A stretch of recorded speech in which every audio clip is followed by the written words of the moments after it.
નમસ્કાર મિત્રો, આપ સૌનું સ્વાગત છે આજના નવા વિડીયોમાં। મિત્રો, આજે આપણે વિડીયોમાં શીખીશું હયાતી વેરિફિકેશન કઈ રીતે કરવું।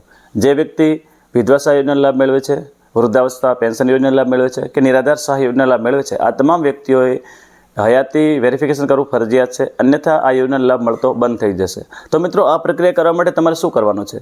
તો સૌપ્રથમ જો તમારા ઘરે કોઈ આ પ્રકારના વ્યક્તિ હોય, આ પ્રકારનો યોજના લાભ લેતા હોય, તો એમનો પાસે આધાર કાર્ડ હોવું જરૂરી છે અને તમે આ વિડીયોમાં બતાવેલ પ્રોસેસ દ્વારા ઘરે બેઠો મોબાઈલથી આ પ્રક્રિયા કરી શકશો। નહીં તો તમારે ગ્રામ પંચાયત કચેરી અથવા તો મામલતદાર ઓફિસે જવું પડશે। તો મિત્રો, આ ધક્કો ન ખાવો પડે એના માટે આ પ્રોસેસ સમજી લેજો।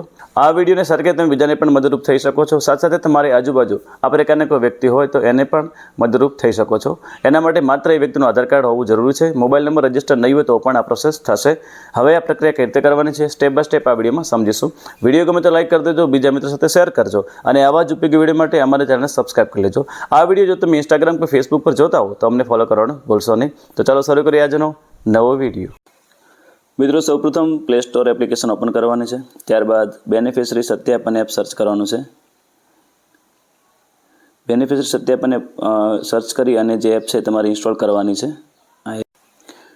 મિત્રો, બીજી તમારે આધાર ફેસ રીડ એપ્લિકેશન છે એ ઇન્સ્ટોલ કરવાની છે। અહીં મારે ઇન્સ્ટોલ કરેલી છે। આ એપ ઓપન થશે નહીં, માત્ર જ્યારે આધાર વેરિફિકેશનમાં તમે ફેસ ઓથેન્ટિફિકેશન પ્રક્રિયા કરશો ત્યારે જ આ એપ ઓટોમેટિક ઓપન થશે। એટલે આપણે એપ ઇન્સ્ટોલ થયેલી છે, ઓપન ઓપ્શન આમાં નહીં આવે, એ પણ ધ્યાન રાખવું। તો મિત્રો, બે એપ્લિકેશન ડાઉનલોડ કર્યા પછી આપણે જે સત્યાપન એપ છે એ ઓપન કરીશું, બેનિફિશરી સત્યાપન એપ, એના ઉપર ક્લિક કરીશું। એના ઉપર ક્લિક કરશો એટલે કે આ પ્રકારનું હોમ પેજ આવશે। ત્યારબાદ તમારી ભાષા પસંદ કરવાની છે। હું અહીં અંગ્રેજી ભાષા પસંદ કરું છું, ડન આપું છું। હવે અહીં 3 પ્રકારનું વેરિફિકેશન હશે, તેની અંદર તમારે ફેસ ઓથેન્ટિફિકેશનવાળો જે ઓપ્શન છે એ પસંદ કરવાનો છે। એના ઉપર ક્લિક કર્યા પછી નીચે પ્રોસેડ ફોર ડિવાઇસ રજિસ્ટ્રેશન ઉપર ક્લિક કરવાનું છે। અહીં તમારો આધાર નંબર, મોબાઈલ નંબર અને ઈમેલ એડ્રેસ ફરજિયાત નથી। આ બે ફરજિયાત વસ્તુ એન્ટર કરી ત્યારબાદ રજિસ્ટર ઉપર ક્લિક કરવાનું છે। તો આપણે મિત્રો આધાર નંબર અને મોબાઈલ નંબર એન્ટર કર્યા પછી રજિસ્ટર ઉપર ક્લિક કરીશું। રજિસ્ટર ઉપર ક્લિક કરશો એટલે તમારા મોબાઈલ ઉપર ઓટીપી આવશે, એ ઓટીપી આપણે એન્ટર કરવાનો છે। તો ઓટીપી એન્ટર કરીએ। હવે મિત્રો, આધાર કાર્ડ મુજબ અહીં નામ એન્ટર કરવાનું છે। ત્યારબાદ અહીં જે ઓપ્શન છે એમાં સેલ્ફ એન્ડ ફેમિલી ઉપર ક્લિક કરવાનું છે। ત્યારબાદ આ જે ચેકબોક્સ એમાં ટિક કરવાનું છે અને સ્કેન ઉપર ક્લિક કરવાનું છે। તો આપણે પ્રક્રિયા પૂરી કરીએ।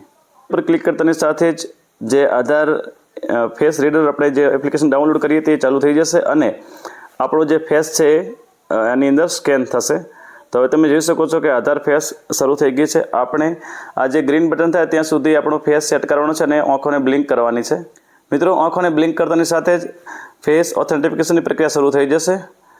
હવે મિત્રો, અહીં 3 પ્રકારના આઇકોન દેખાશે। પહેલો આઇકોન જે છે એ કેન્દ્ર સરકારની યોજનાનો આઇકોન છે, બીજો આઇકોન એ ગુજરાત સરકારની યોજનાનો આઇકોન છે અને ત્રીજો મહારાષ્ટ્રનો। જો કે મહારાષ્ટ્ર આપણે લાગુ પડશે નહીં, આપણે ગુજરાત અને કેન્દ્ર સરકારની યોજનાનો લાભના આધારે વેરિફિકેશન કરવાનું છે। મોટાભાગની યોજનાઓનો જે લાભ છે ગુજરાત સરકાર દ્વારા આપવામાં આવતો હોય છે, એટલે આપણે પેન્શન યોજના, વૃદ્ધાવસ્થા પેન્શન યોજના અથવા તો જે વિધવા સહાય યોજના છે, પછી વિકલાંગ સહાય યોજના છે, એના માટેનું વેરિફિકેશન કરવા માટે આપણે ગુજરાત ઉપર ક્લિક કરીશું। ત્યારબાદ અહીં ગુજરાત સોશિયલ સિક્યુરિટી પેન્શન સ્કીમની અંદર જે પણ યોજનાઓનો અંદર સમાવેશ થયેલો છે એ અહીં મોર ઉપર ક્લિક કરશો એટલે તમે જાણી શકશો અને બધું જ વાંચી શકશો।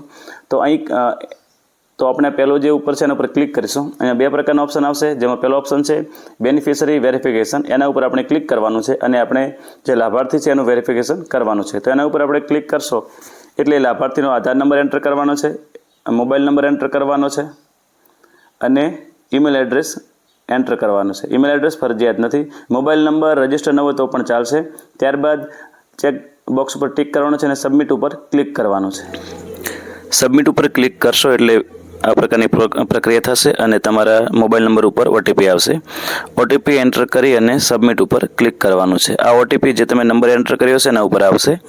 સબમિટ ઉપર ક્લિક કરશો એટલે આ પ્રકારનું એક પેજ ખુલશે, જ્યાં તમારે ચેકબોક્સમાં ટિક કરવાનું છે અને સ્કેન ઉપર ક્લિક કરવાનું છે।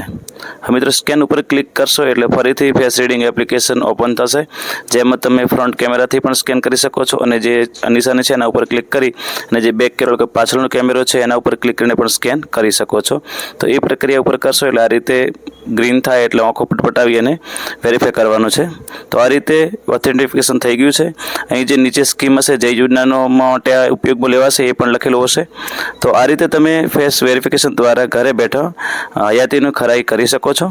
તો આશા રાખું છું આ વિડીયો ગમ્યો હશે। વિડીયો ગમે તો લાઈક કરી દેજો।